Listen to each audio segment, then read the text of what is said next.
Bismillahirrahmanirrahim. Assalamualaikum warahmatullahi wabarakatuh. Innal hamdalillah nahmaduhu wa nasta'inuhu wa nastaghfiruh wa na'udzu billahi min shururi anfusina wa min sayyiati a'malina. May yahdihillahu fala mudilla lahu wa may yudlil fala hadiya lahu. Asyhadu an la ilaha illallah wahdahu la syarika lah wa asyhadu anna Muhammadan abduhu wa rasuluh sallallahu alaihi wa ala alihi wa ashabihi wa man tabi'ahum bi ihsan ila yaumiddin, amma ba'd. Alhamdulillah, pada malam hari ini kita kembali melanjutkan kajian tafsir, mengkaji kalamullah Al-Quran, kitab yang paling agung tentunya, yang sebagai seorang muslim, alhamdulillah kita diberikan keutamaan dengan diturunkan kepada kita kitab Al-Quran yang penuh dengan keberkahan untuk kita tadabburi. Di surat Shad ayat 29, Allah Subhanahu wa taala berfirman, kitabun anzalnahu ilaik mubarakun liyadabbaru ayatih wa liyatadzakkara ulul albab. Ini penegasan dari Allah. Kata Allah, kitabun, sebuah kitab, anzalnahu ilaik, yang kami turunkan kepadamu wahai Muhammad, mubarakun,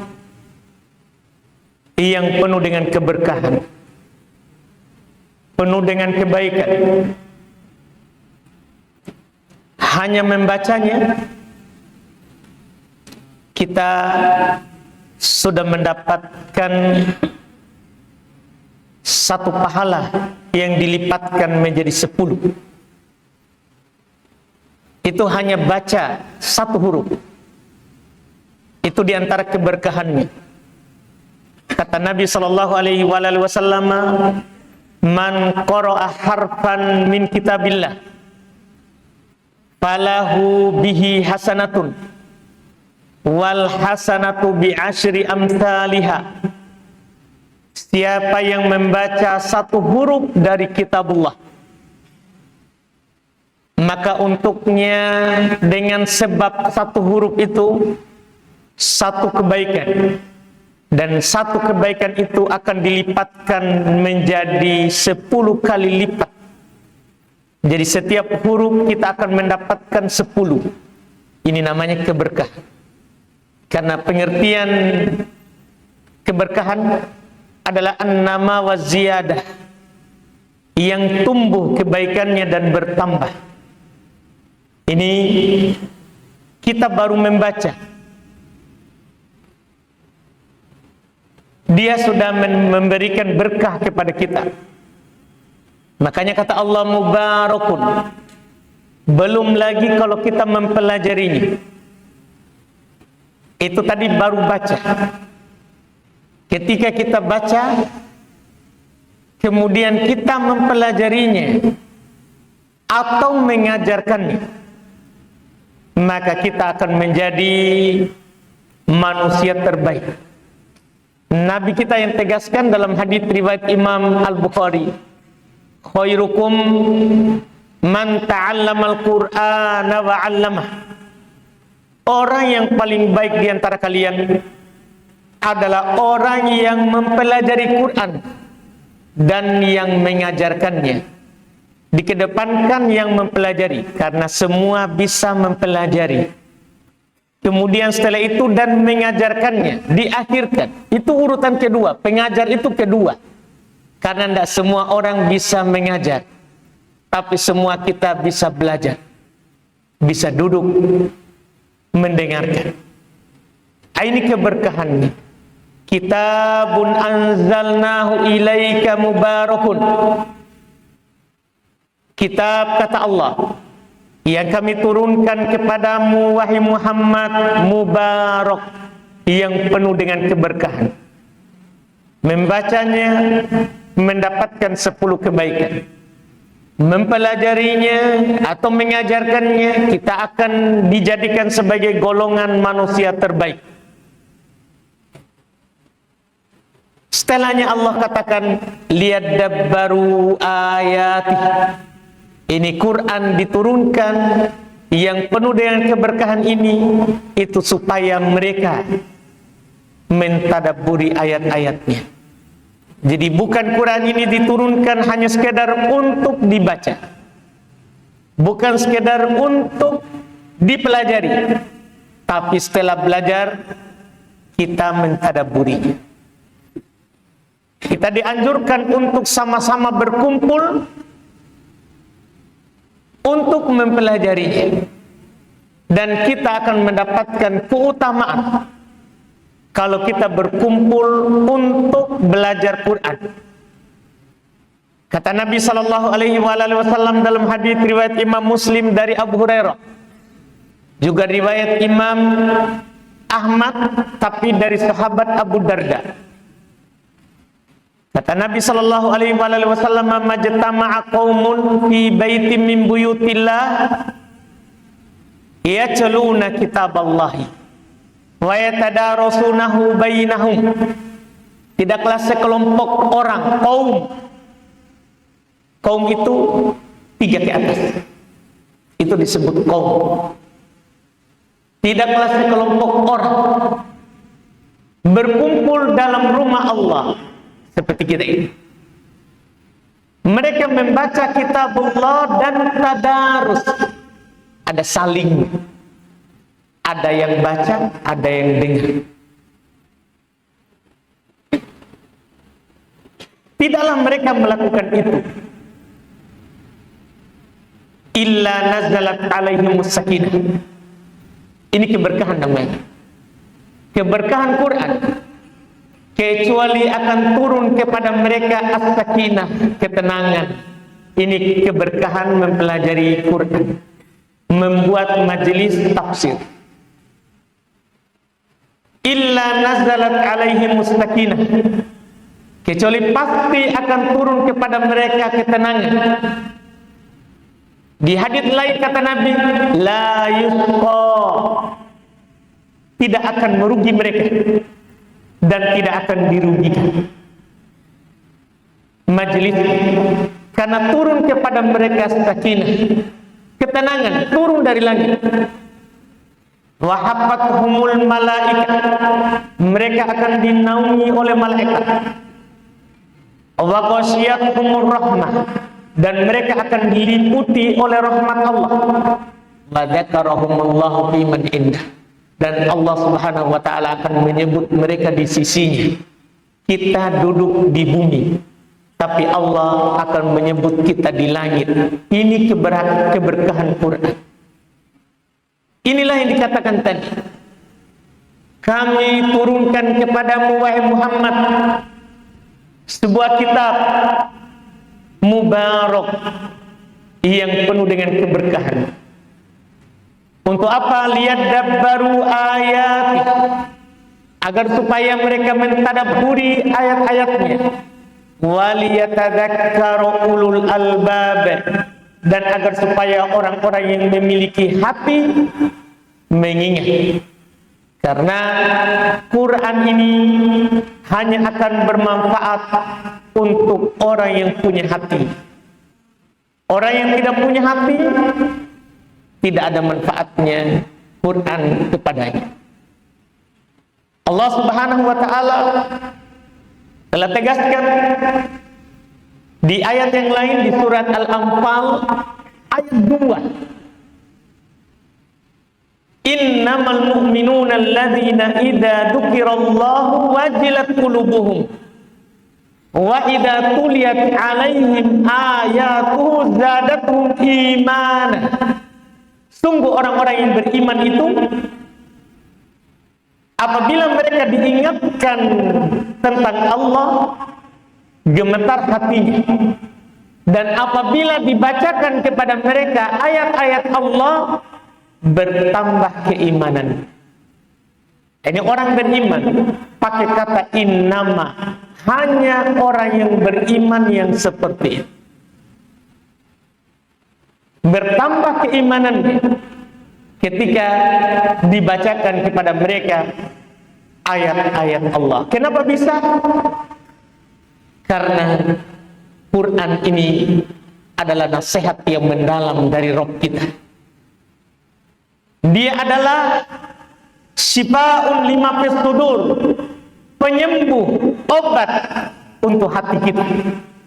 Allah berfirman di surat Yunus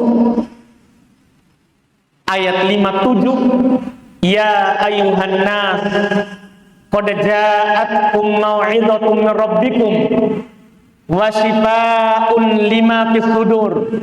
Wahai sekalian manusia, kita semua ini yang dipanggil.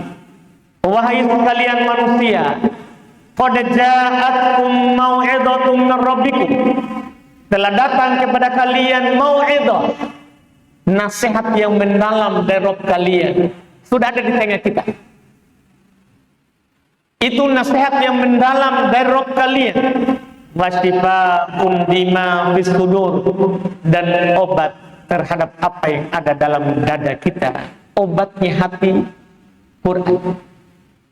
Apapun kesedihan kita, apapun masalah kita, kesusahan kita, obatnya kita itu cuma satu, Quran. Kalau kita pergi ke dokter, itu hanya mengobati penyakit badan. Dan badan yang sehat tidak ada gunanya kalau hati sakit. Tidak ada gunanya kalau hati sakit. Quran mengobati sumber kebahagiaan, yaitu hati. Yang mana apabila hati kita sehat, hati kita baik, maka seluruh apa yang ada dalam jasad kita ini akan sehat. Ini yang diobati Quran. Ini adalah keberkahannya. Inilah keberkahannya. Di samping Quran ini adalah merupakan petunjuk dalam kehidupan kita di dunia ini untuk menuju Allah, menuju akhir. Oleh karena itu, Quran ini akan mengangkat kita di dunia dan akan mengangkat kita di akhirat. Nabi sallallahu alaihi wasallam bersabda, "Innallaha la yarfa'u bihadzal kitabi aqwaman wa yadh'u bihi akharin." Sesungguhnya Allah Subhanahu wa taala betul-betul mengangkat sekelompok orang karena Al-Qur'an dan merendahkan yang lain. Lihat nanti di surga, orang akan dikatakan Iqra wartaqi, baca Quran yang pernah kamu baca di dunia dan naiklah. Akhir kedudukan kita nanti di surga adalah berapa banyak ayat yang pernah kita baca. Ini adalah jaminan. Bahkan bukan hanya sekedar jaminan untuk masuk surga. Saat kita di padang mahsyar, Quranlah yang datang memberi syafaat, meminta kepada Allah supaya kita diberikan syafaat. Datang Quran, dia bilang dia membaca saya pada malam hari, jadikan saya syafaat untuknya. Maka Allah menjadikan Quran sebagai syafaat. Ini di padang mahsyar, saat kita tidak bisa lagi mendapatkan syafaat kecuali syafaat yang Allah Subhanahu wa taala izinkan. Makanya mempelajari dan bermajelis Quran ini adalah majelis yang sangat dinantikan oleh setiap muslim dan sangat dicari oleh setiap muslim. Karena jangankan kita, malaikat saja mencari majelis. Sebagaimana dalam hadis Nabi sallallahu alaihi wasallam, Allah punya malaikat yang berkeliling di bumi ini, sayyahun, yang berputar mencari apa yang mereka cari? Majelis Quran. Kalau sudah dapat, mereka akan saling memanggil, ta'alau ila bughiyatikum, kemari kepada yang kalian cari. Itu yang disebut di hadis tadi. Ketika mereka sudah dapat, maka mereka akan mengepakkan sayapnya dan menaungi majelis Quran. Ini keutamaan dan kebahagiaan bagi orang-orang yang diberi hidayah oleh Allah Subhanahu wa taala untuk datang bermajelis, mendengarkan tafsir, bacaan terhadap ayat-ayat Allah Subhanahu wa taala. Alhamdulillah, ini tentunya kebaikan, ini tentunya nikmat yang patut kita tidak lewatkan. Apakah kita sebagai pengajar atau kita sebagai pelajar? Apakah kita sebagai penyampai Quran atau kita sebagai pendengar Quran? Kita tidak boleh luputkan dan tidak boleh lewatkan yang namanya majelis yang dibacakan di dalamnya ayat-ayat Allah Subhanahu wa taala. Makanya alhamdulillah, kita sangat bersyukur sekali pada malam hari ini kita kembali memberikan pelajaran dan membacakan kembali ayat-ayat Allah Subhanahu wa taala, dan pada malam hari ini kita masih melanjutkan tafsir dari surah Al-Baqarah yang kita sudah ambil di pertemuan-pertemuan kita sebelumnya. Malam hari ini kita masuk di ayat 57 dari surat Al-Baqarah. Allah Subhanahu wa taala berfirman, kita baca satu ayat ini saja karena kita sudah tadi memberikan pembukaan sedikit supaya kita kembali bersemangat bermajelis. Allah berfirman, a'udzu billahi minasyaitonir rajim. Wa dhallalna 'alaikumul ghamama wa anzalna 'alaikumul manna wassalwa. Kulu min thayyibati ma razaqnakum wa ma dhalamuna walakin kanu anfusahum yadhlimun. Ini ayat masih penjelasan terkait dengan nikmat-nikmat yang Allah Subhanahu wa taala berikan kepada Bani Israel. Wa dhallalna 'alaikumul ghamam. Kami naungi kalian dengan al-ghamam. Al-ghamam itu awan putih. Iya, bukan awan yang hitam. Karena kalau awan hitam itu kita tidak bisa jadikan naungan, karena hujan itu awan yang membawa hujan. Kalau awan putih itulah awan yang dipakai bernaung. Dia menahan panasnya matahari dan menyebabkan adanya dingin. Itu awan yang putih. Kami naungi kalian dengan awan putih, yaitu saat mereka keluar dari Mesir lewat Laut Merah yang dibelah itu untuk menuju Palestina, Baitul Maqdis.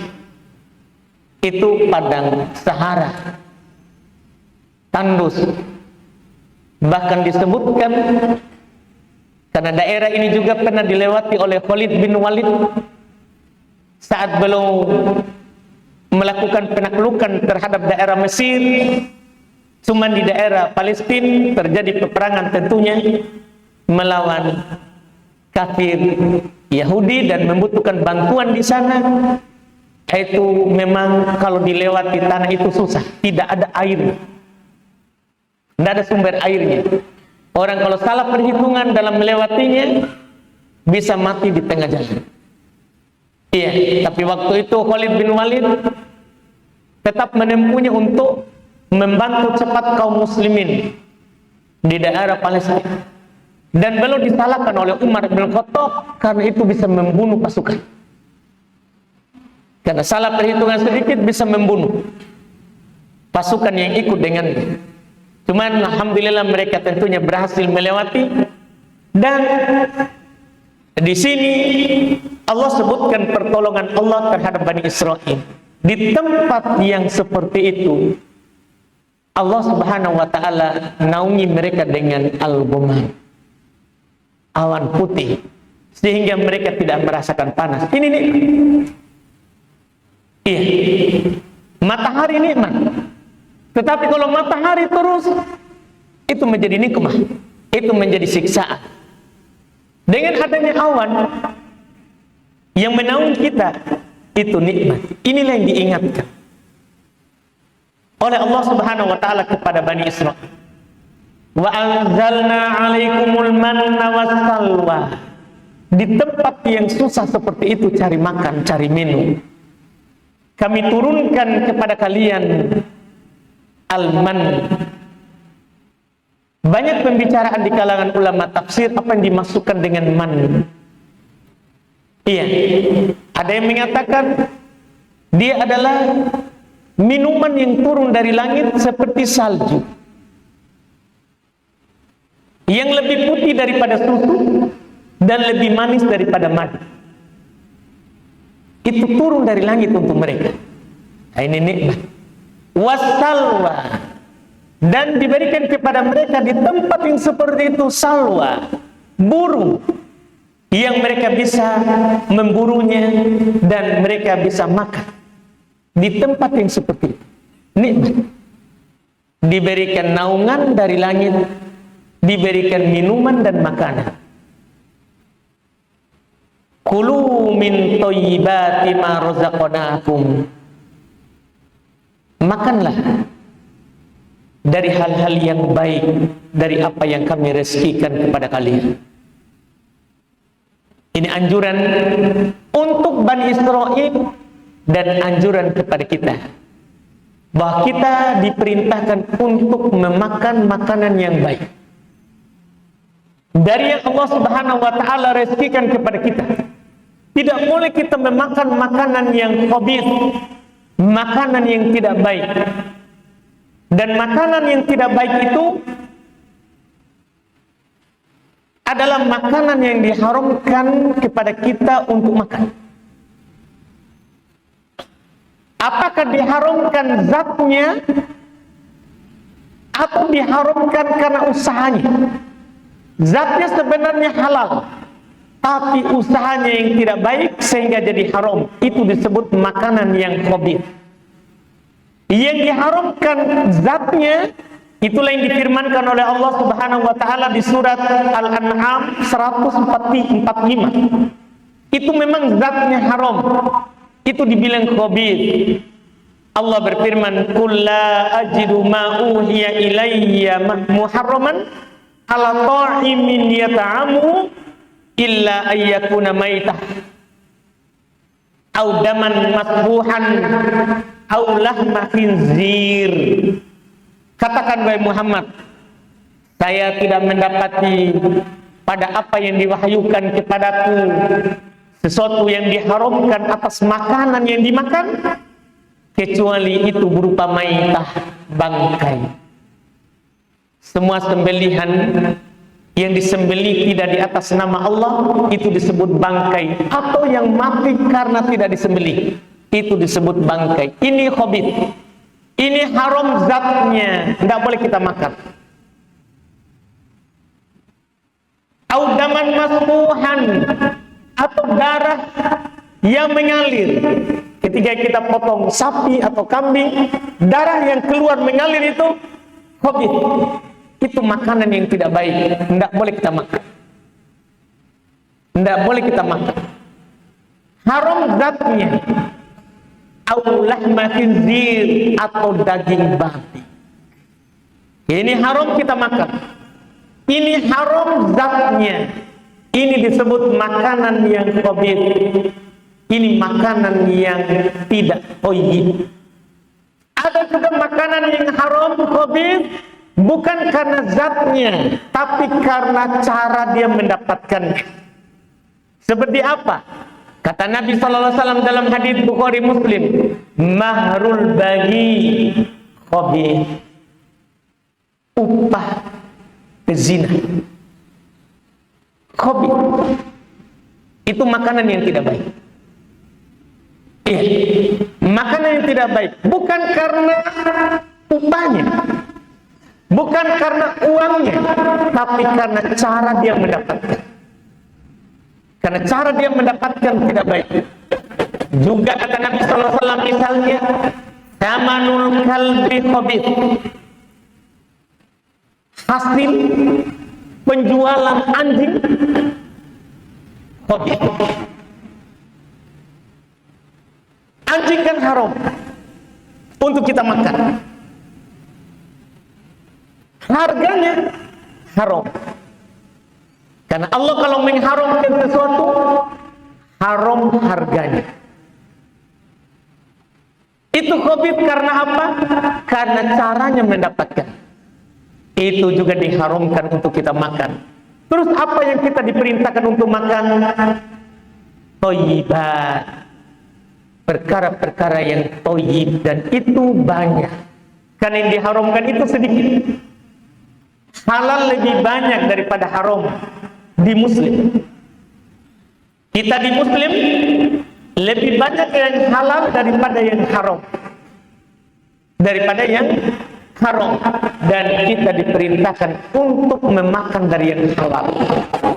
Kata Allah, kulu min thayyibati ma razaqnakum. Makanlah dari yang baik-baik dari apa yang kami rezekikan kepada kalian. Kata Syekh Ibnu Taimiyah rahimahullahu taala, beliau komentari firman Allah ini, kita diperintahkan untuk memakan makanan yang baik, tidak memakan makanan yang khabith, yang tidak baik. Kata beliau, annal mubah minar rizqi huwa thayyib. Perkara-perkara yang mubah yang kita dapatkan berupa rezeki dari Allah, itulah yang disebut dengan at-thayyib. Perkara yang baik yang diperintahkan untuk kita makan. Dan belum menegaskan, fa innal insana la yanbaghi ay yata'affaf an istaqil mubah. Sungguh seorang tidak boleh menahan diri dari perkara yang mubah. Tidak boleh. Kalau perkara itu mubah, tidak boleh kita tahan diri untuk memakannya. Iya. Kecuali membahayakan badan. Itu yang diingatkan tentunya. Membahayakan badan. Itu baru kita tidak makan. Tapi sesuatu yang baik, yang mubah, halal, tidak boleh kita menahan diri darinya. Syekhul Islam Ibnu Taimiyah lebih keras dalam masalah ini. Beliau berkata, man intana'a min akli thayyibati li ghairi sababin syar'i fa huwa madmum. Siapa yang tidak mau memakan dari perkara-perkara yang baik, perkara-perkara yang mubah, perkara-perkara yang halal tanpa sebab syar'i, maka dia tercela. Ada orang tidak mau makan sesuatu yang halal, tercela. Saudara, saya langsung ingat teman saya ini dapat faedah, yang tidak makan nasi, ternyata tercela. Orang yang tidak mau memakan perkara yang mubah, iya, itu tercela. Kenapa?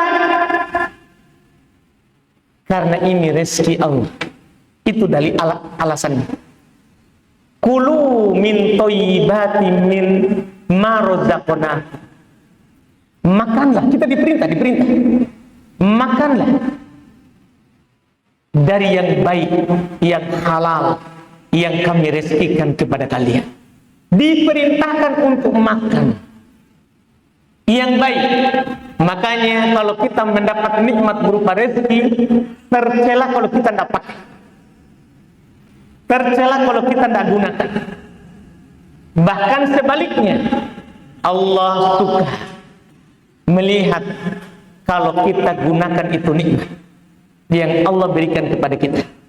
Kata Nabi SAW, Inna Allaha yuhibbu ayyara asara ni'matihi an'amahu ala abdi. Sesungguhnya Allah Subhanahu wa ta'ala suka, senang melihat bekas nikmat yang Allah berikan kepada hambanya. Jadi kalau kita punya nikmat harus ada bekasnya, harus dipakai. Iya, harus kita gunakan. Jangan menahan diri untuk menggunakannya. Asy-Syaikh Ibnu Taimiyah rahimahullah ketika membawakan ucapan Ibnu Taimiyah tadi, beliau berkata, hadza sahih. Apa yang dikatakan oleh Ibnu Taimiyah ini benar sekali. Li'annahu taraka ma abahallahu lahu. Karena kenapa dia tercela? Karena dia meninggalkan apa yang Allah mubahkan untuknya. Allah bolehkan, dia tak mau. Allah berikan dia rezeki kepada itu dan dengan itu, tapi dia tidak pakai. Makanya tercela. Orang yang tidak pakai nikmat yang Allah berikan kepadanya, selama itu mubah, tercela orang yang seperti itu. Dan makanya beliau bilang, dan ini sebagai penutup poin ini, yang diperintahkan bagi kita untuk makan dari yang baik dan tercela bagi kita untuk tidak menggunakannya. Kata Syekh Ibnu Taimiyah, fal insanu la yanbaghi ayyam tani anit thayyibat illa li sababin syar'i.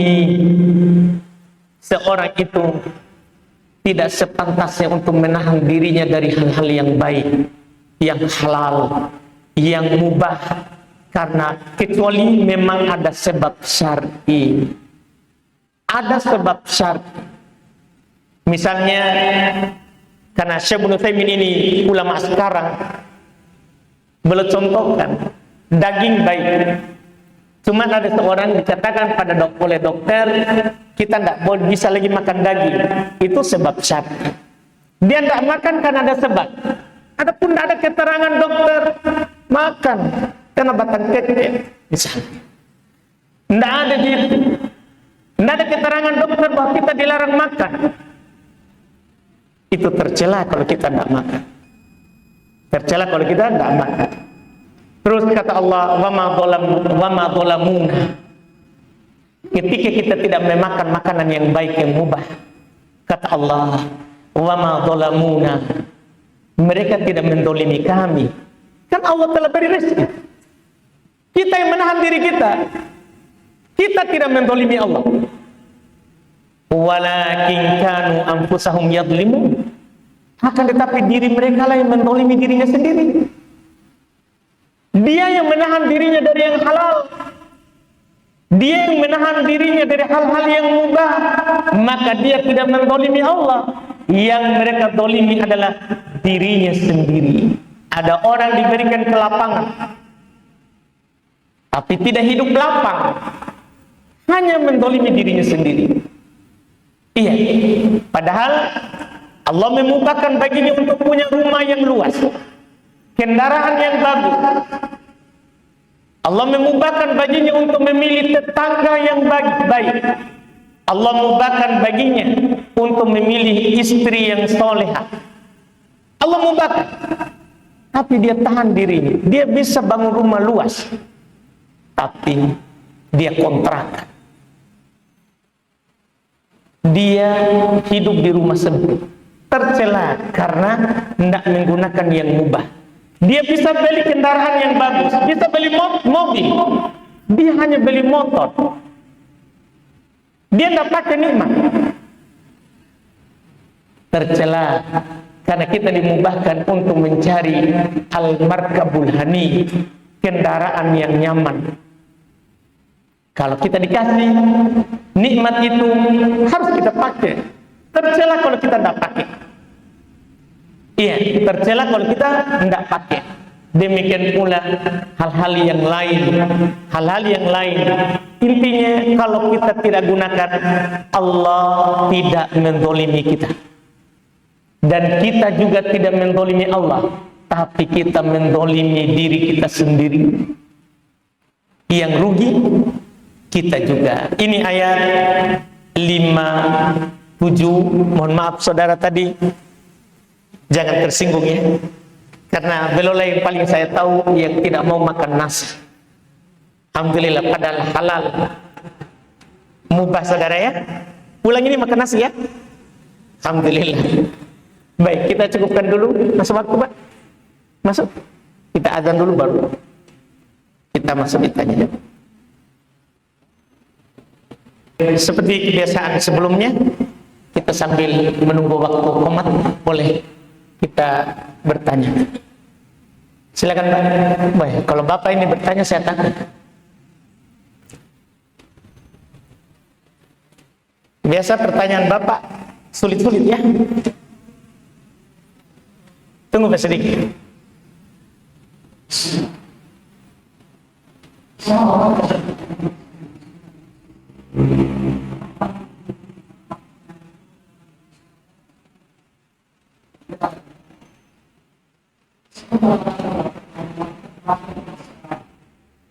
Dengar? Dengar ya? Enggak dengar Pak?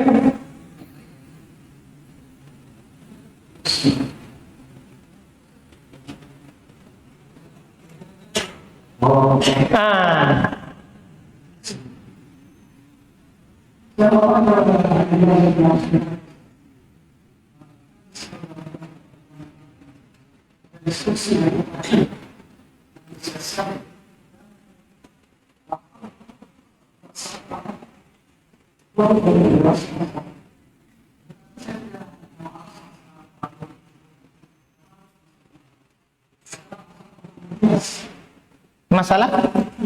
Iya.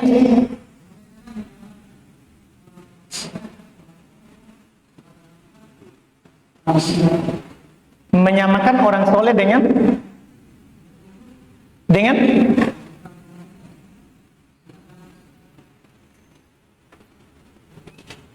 sebenarnya saya tidak terlalu dengar ini Pak. Coba ke depan lagi, sini Pak. Kasih tahu mas saya di sini depan.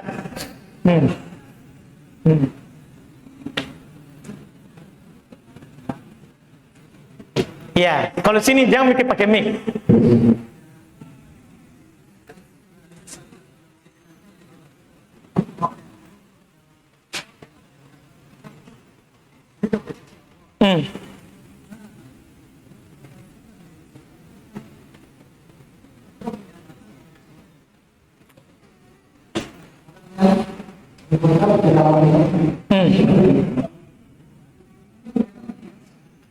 Mereka samakan orang soleh dengan orang yang mati syahid, bahwa mereka hidup sehingga mereka pergi ke kuburan orang soleh.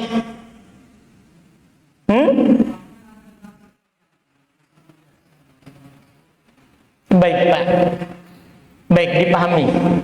Jadi mungkin intinya adalah kenapa kita bisa pergi berdoa di kuburan orang soleh Pak ya? Begitu Pak ya?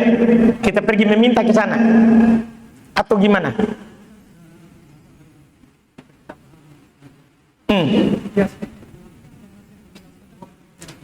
Bolehkah kita kiaskan ini orang soleh dengan orang mati syahid? Kan mereka hidup. Di Quran dikatakan mereka hidup. Pertama Pak, sebenarnya kias itu boleh kita beramal dengannya, termasuk dalil syar'i.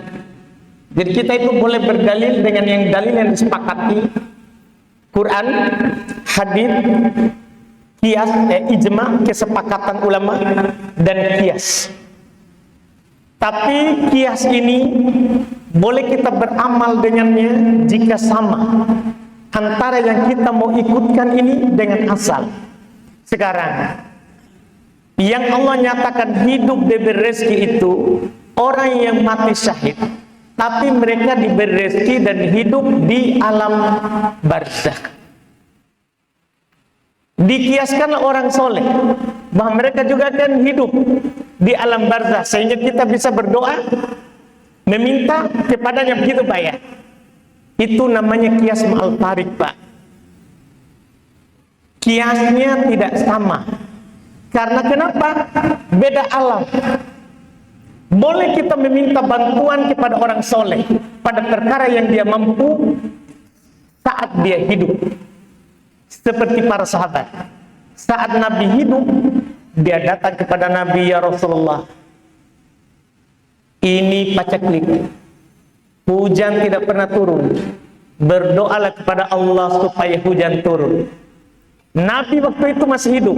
Akhirnya Nabi berdoa, bahkan pernah sekali lagi khutbah, Nabi langsung berdoa, Allahumma skina, ya Allah hujani kami. Nabi hidup. Saat Nabi sudah meninggal, di masa Umar terjadi lagi itu paceklik. Apakah mereka pergi ke kuburan Nabi? Kan Nabi lebih mulia daripada yang mati syahid, Pak. Tapi apakah mereka ke kuburan Nabi? Tidak. Mereka pergi ke Al-Abbas, pamannya Nabi yang masih hidup. Berdoalah supaya hujan turun. Tidak boleh kita samakan yang mati dengan hidup. Beda alam, Pak. Tidak boleh kita kiaskan. Begitu, Pak. Kita paham mungkin sama dengan orang, Pak. Ada kias juga di sana yang diamalkan tapi salah. Nabi pernah lewat kuburan dan diwahyukan kepada Nabi kalau penghuni kubur itu lagi disiksa. Maka Nabi mengambil pelepah kurma. Kan ada dua penghuni kubur, belum potong belah dua. Dia letakkanlah di atas kuburan itu dengan harapan semoga Allah Subhanahu wa taala meringankan siksaannya selama pelepah kurma itu belum kering. Sekarang bolehkah kita kiaskan, samakan diri kita dengan apa yang dilakukan oleh Nabi tadi? Itu pertanyaannya. Boleh nggak? Itu pertanyaannya.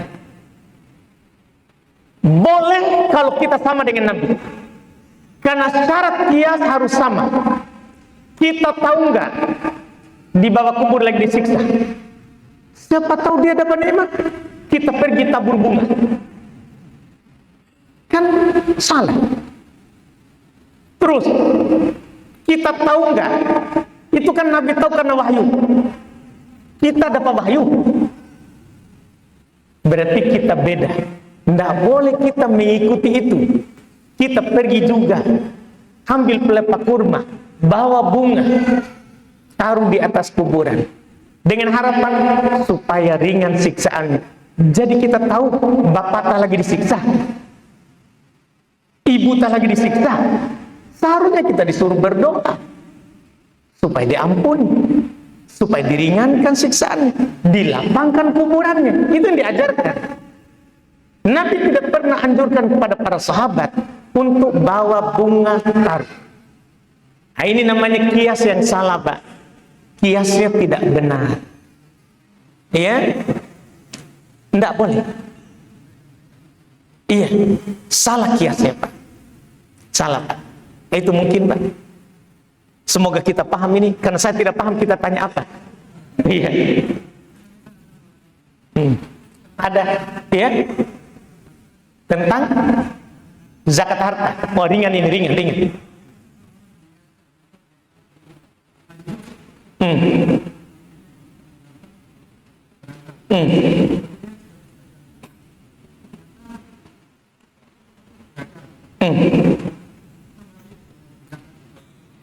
Kalau uangnya itu diharapkan kembalinya, ada orang sudah daftar haji khusus kata belum, otomatis kan masuk nisab haji khusus.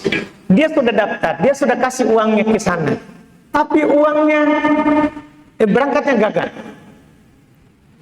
Apakah wajib dia bayar zakat terhadap uang yang sudah masuk di situ? Tergantung, Pak. Kan ada dua posisi itu uang. Ada uang yang kita pernah masukkan, masih diharapkan kembalinya dan akan kembali. Wajib kita zakat. Ada uang yang sudah tidak diharapkan lagi kembali. Hilang nih, itu uang. Tidak jadi berangkat, uangnya juga sudah selesai.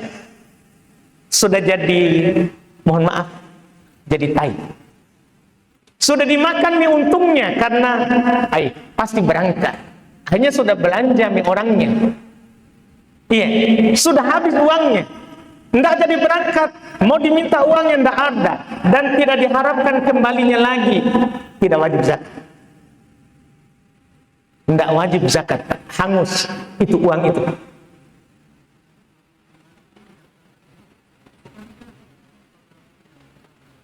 Iya, pokoknya kalau tidak diharapkan kembalinya, tidak zakat. Begitu Pak. Tapi nanti suatu saat ternyata tiba-tiba kembali, zakat macam. Begitu Pak. Wallahualam. Walaupun 3 Pak. Terakhir ini ya? Belum bunyi? Belum. Masalah? Iyo.